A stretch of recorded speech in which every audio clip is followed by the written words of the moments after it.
EU customs agreements need pragmatic adaptation. Italy's interest lies in the EU signing as many customs agreements as possible, agreements for which the Union acts as the delegated authority of its member states, aimed at zero or minimal tariffs and at regulatory reciprocity with the rest of the compatible global economy. A parallel interest is the creation of high-value bilateral partnerships, non-customs related, in the commercial and industrial spheres with as many countries as possible worldwide. The reason is that the Italian economic model is export-driven, and this cannot easily be replaced by a model based on domestic consumption.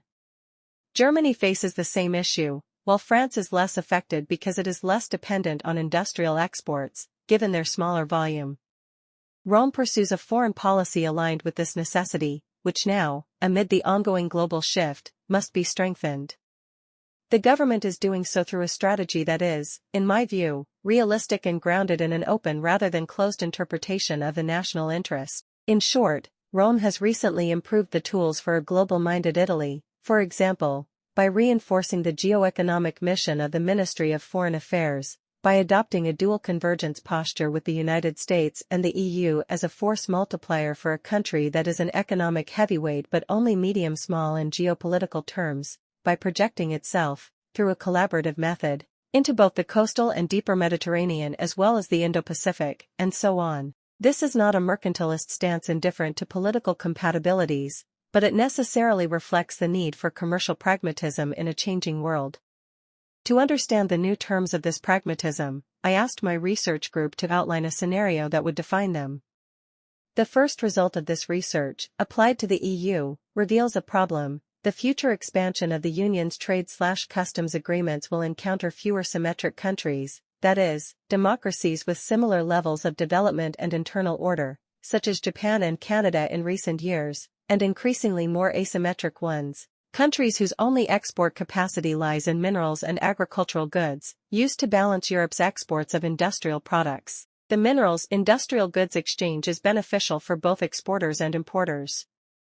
However, opening the door to agricultural imports produced under less costly regulatory regimes creates a competitive risk for European producers, which explains their opposition.